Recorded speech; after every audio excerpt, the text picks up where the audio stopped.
सुहेल साहब, आपसे गुफ्तगू का आगाज़ करना चाहूँगी और ये कहिएगा, खान साहब जो ये कहते हैं कि उनकी वो वाहिद पार्टी है जो फ़ौज ने, इस्टेब्लिशमेंट ने नहीं बनाई मुल्क में, आप इस दावे को किस हद तक दुरुस्त समझते हैं?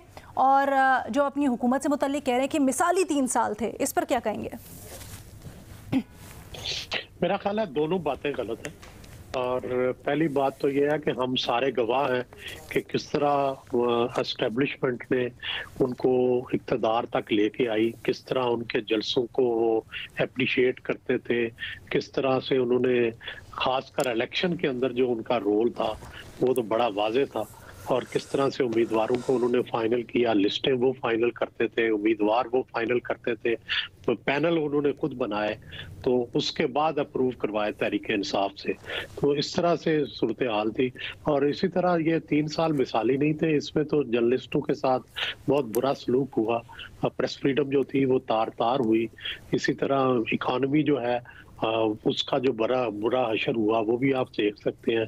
गवर्नेंस पर भी सवालात उठे। तो मेरा ख्याल है कि ये आज का जो उनका बयान है उसकी ये दोनों जो चीज़ें हैं वे दोनों गलत हैं।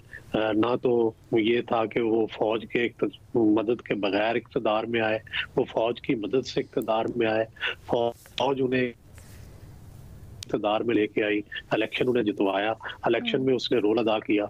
और इसी तरह जो उनका दौर था वो भी एक आइडियल दौर कतई नहीं था, ठीक है। और उस दौर में बहुत खामियां थी, गवर्नेंस की खामियां थी, मईशत ठीक नहीं थी, और प्रेस फ्रीडम जो है उसका पैमाना भी ठीक नहीं था। सर, आप हमारे इलेक्शंस एक्सपर्ट हैं, ये कहिए, खान साहब ये कहते हैं कि 2018 के इलेक्शंस में रिगिंग से मुतल्लिक जो अपोजिशन गलत बयानी कर रही है वो तो तभी दम तोड़ गई जब हमने वज़ीर आज़म बनते ये ऐलान किया कि जिन हलकों पर तहफ़्फ़ुज़ात हैं वो खोल देते हैं। तो फिर तो इस दावे की, इस जो गलत इल्ज़ाम है उसकी नफ़ी हो गई। क्या आप इसके ऊपर क्या कहेंगे?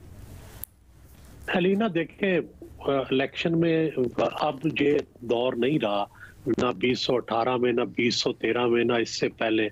हमारी होश में आहिस्ता आहिस्ता ये खत्म हो गया है। कोई वोट नहीं डाले जाते, पहले वोट से पहले ही सारा कुछ काम कर लिया जाता है।